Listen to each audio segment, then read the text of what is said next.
YouTube vinyl community, Weezer fans, random people on the internet. My name is Giggens, and we are here today to talk about Weezer's 2010 album, or compilation, depending on what team you're on, Death to False Metal. Now, I found this album really interesting, and I always have. For those of you who don't know, I've been a I I have a long relationship with Weezer. uh, I got into Weezer when the Greed album came out, like 2000, 2001, whenever that happened.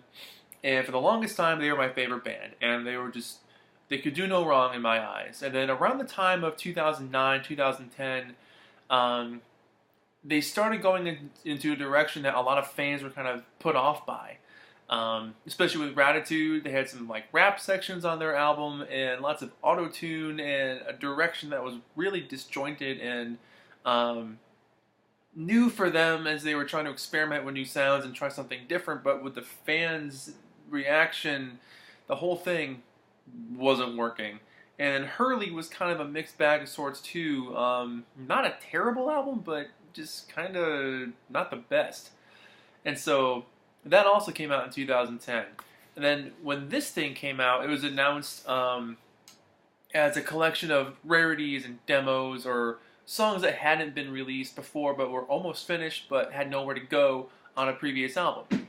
And so for years before, like two or 3 years before this thing came out, Brian in the band had mentioned that they're going to put out an album called Odds and Ends. It's going to feature rarities, B-sides, all kinds of stuff. So we all got super excited in the Weezer community. And then nothing happened. Typical. You know, bands do other things and move on to different projects. The last thing they think about is old stuff. Well, it came time to, I don't know what I want to say, fulfill a contract. But by this time, they were done with Geffen. They had moved on to Epitaph for one album with Hurley. And then everything on this release was done through Geffen throughout the course of their career. Most of it having been from 1998 to about 2008 or so. So, in a way, some people call it a compilation album, some people call it a rarities album, some people call it an actual studio album. I like to think of it as their version of Tattoo You, like the Rolling Stones did, where, you know, a ton of their 70s stuff that had been laying around that they weren't really sure what to do with, they put on Tattoo You and had a pretty decent album with. I mean, Start Me Up was on there. Like, they just had that laying around. Like, come on. So, this album, I kind of see it as a Tattoo You. I'm not going to call it rarities. I'm not going to call it, I guess it's a new album. I mean, that's how they marketed it. They said it was a new album, but the whole thing is just kind of like, not really a new album, not really an album. It's just kind of a collection of stuff they had laying around, and they put a title on it and put it out and said, hey, new Weezer, here you go. And that's kind of the end of that story. The name comes from, Death to False Metal, comes from a story that Rivers, the lead singer and guitarist and basically songwriter in the band, a joke that him and his friends and his brother had when they were kids about metal bands growing up in the 80s and how they thought the poser metal was, coming up, like a lot of hair bands that they weren't a fan of, where they were fans of like Slayer and Metallica and Judas Priest and the heavy stuff, Iron Maiden.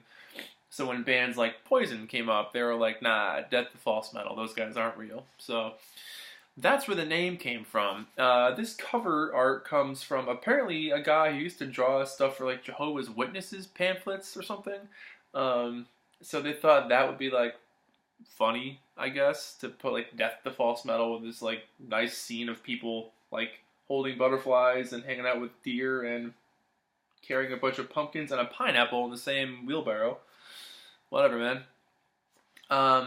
So this album is a complete mixed bag of stuff.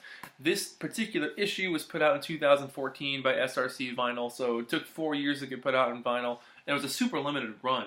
Mine is like number 972 or something. I'm not sure how many were made. I don't know if 1,000 or 2,000 got made, but anyway, that's what mine is. So here is a look at the inside, which is just a much bigger picture of the cover. This actually came out on the same day as the Pinkerton Deluxe record in 2010. And, it's been a long time since I've heard this thing. Minus a couple of tracks here and there. So to put it on again and kind of relive it brought back a ton of memories. Get it? If you're a Weezer fan, that's a funny joke. Yeah. Anyways, putting this on reminded me of 2010. I was still in college, I think, when this came out, and it just brought me back to like driving around and like really loving this album and still living at home and all this kind of stuff. Like it kind of transported me like a time machine back to my life at that time. So in a way, I really enjoy this album for nostalgia's sake. It's definitely not the best thing they've ever done, but I also don't hate it. So let's jump into it. The first track on here, Turning Up the Radio. This was a collaboration that Rivers did on YouTube in 2008, where he had this thing called Let's Write a Song. And he would do these series of videos where he was like, all right, fans of mine on YouTube, let's get together, let's write a song, see what we can do online with you guys and me. And this was the result, and I actually really enjoy this song. It's, you know, it's uplifting. It's kind of like a rock and roll kind of a song. You can imagine them playing it like to a big arena and having a good reception. That never happened. I don't think they've ever played that song live, and I think Rivers is the only person who plays on it from the band. I think everybody else is the contributors who did it over YouTube. Which is pretty cool, and it's a great song. It's a fun, upbeat song, you know, about kind of like reminiscing about the days when radio was kind of maybe a bigger presence in your life than it is now. So that's not bad. I Don't Know What You're Loving. This is like a fully fleshed out electric version with a big outro, kind of a big rock outro. The original version of this was from like 2003 or 4, and it was just an acoustic demo, and it was great. I love that version. It's just a simple, sweet little song. Nothing too crazy. You know, just easygoing, kind of like a yearning for something. This version's not bad, but it's just a big, like, production. And I also think Brian, Scott, and Rivers share songwriting credits on it. So for that, that's pretty cool. There aren't a whole lot of songs that do that. Not a bad song. It's pretty catchy. The chorus is very catchy, actually. Blow My Stack. That's not a bad song, but it's one of several songs on this album where the lyrics are like, oh my god, like why would no? There's several lyrics on this album that mention like having to go to work to make money to pay your rent, and it's like, yeah, I mean that's what you do. We don't need to sing about it in more than one song. It's not bad. The solo is pretty cool on it. You know, there's a couple of good moments where Rivers like yells that I kind of enjoy that. Losing My Mind. This song is really shaky, and I've always had a hit or miss time with this song. It starts off really like awkwardly. The lyrics are not super digestible, and they're not in like a super easy form of like pairing words to music. It's a very awkward combination, but it picks up and it does get some steam along the way. You know, once the full band kind of kicks in, it does go somewhere. Definitely not one of my favorite songs on this album though, but it's okay for what it is. It's a little too like over dramatic or trying to be something that it's not. I think it's trying too hard. I mean, I understand the sentiment behind it, and I understand maybe some of the influences or inspirations that may have gone into it, like feeling left out or lonely or whatever. I understand that, but the execution of the song itself just doesn't feel natural. It feels a little forced. Everyone, I think this song is hilarious. It sounds like some Nirvana ripoff or early Foo Fighters song. It's just this big, dumb guitar rock sound, and they're all like yelling their asses off. And there used to be a joke online where, you know, there's moments where he says kick a bum, and it sounds like he's saying skick a bum, or, you know, I can't see string instead of I can't see straight. So, I mean, it's for that, again, nostalgia kind of kicked in, and I was like, oh, that's funny. I remember that from when this came out. Side 2 opens with a song called I'm a Robot, which is a complete ripoff of Let's All Go to the Lobby, that little cartoon they would play back in the 60s at movie theaters. Let's all go to the lobby. Let's all go to the lobby. I'm a robot, same thing. The solo is really good. I really like the solo on it. It's been a long time since I heard that. It kind of blew me away to hear that again. It's like, alright, I can dig that. Trampoline, again, I get like a real Nirvana-inspired sound from this one. Trampoline and Everyone actually date back to 1998, and the original bassist at that time, Mikey Welsh, played bass on them. But everything else on this album was done by Scott, beyond Michael and Carly and Turning Up the Radio. Everything else was done by Scott. The Odd Couple, that's kind of a cool song, but some of the lyrics are weird, like, about like wringing your neck or writing you a check to get out. Like, I'm not feeling that. But it's okay, it's not terrible. Autopilot, I kind of like that song. Catchy, kind of straightforward. That's it's about as much as I can say about that one. And then Unbreak My Heart. On the CD, that's the closing song. On the record, it's almost the closing song. When Make Believe was about to come out in 2005, I remember reading an AP magazine. Or AP? Yeah, AP, Alternative Press, yeah.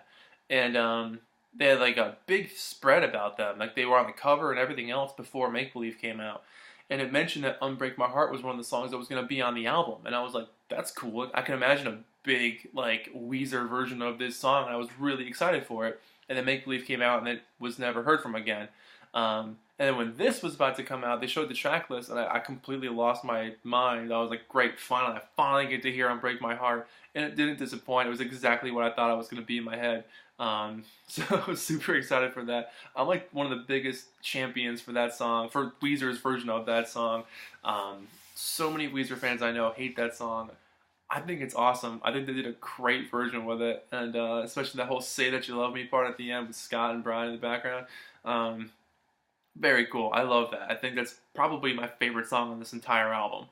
If they just put that out with Death to False Metal as the name of the album and it's one song on it 10 times, I would have been fine with that. And the last song, Michael and Carly, this was actually an iTunes bonus track when this came out. And it's cool. It's a different version of the song. I'm guessing it's from 93 or very early 94, but most likely 93-ish. And it's just cool to hear that early version. It's cool to hear River's voice from back then. The progression of this band has been leaps and bounds since day one, and it's cool to hear that older version of their sound from when they were just starting out. So that's really cool to hear that. So this album has always had there's the thing there. Spine. That's the word I wanted.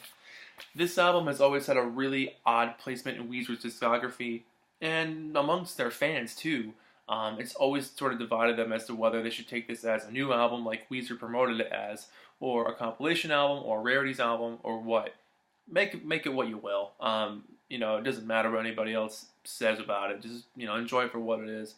Like I said before, I see it as their version of Tattoo You.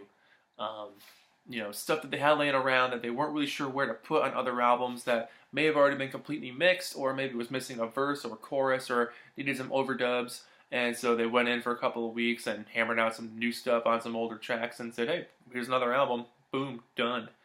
So on one hand, maybe that's what it was. On the other hand, maybe it was a contract fulfillment to get out of the Geffen release. I don't know. The last few years with that band at that time had been pretty shaky with new material, and so, I say that as a fan. Ratitude, Hurley, Death of False Metal, Pinkerton Deluxe had like 14 versions of Pink Triangle on it. Like, it was a weird era for that band and being a fan of them.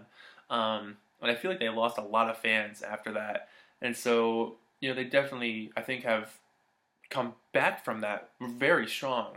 Everything Will Be Alright in the End and the White Album from last year are great. I think they're awesome albums. I really enjoy those albums a lot, especially the White Album. Like, Girl, We Got a Good Thing is a fantastic song. LA Girls, amazing song.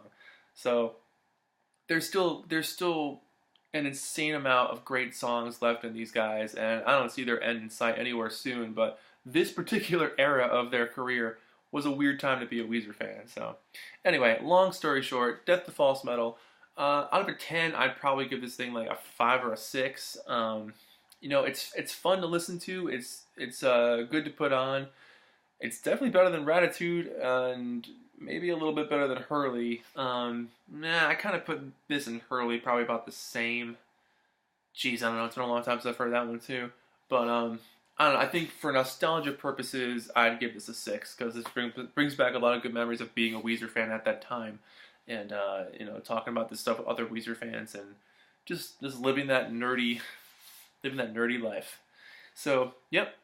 This has been Album Reviews with me, Giggens, and these guys, the Weezers, with Death to False Metal. Death to False Metal. Death to False Metal. Man, that's a tongue twister when you have a speech impediment you're trying to hide all the time. Anyways, yeah, give it a 6. My name is Giggens. This has been Album Reviews with Weezer, Death to False Metal. And thank you guys so much for watching, and I'll see you in the next video. Alright, bye.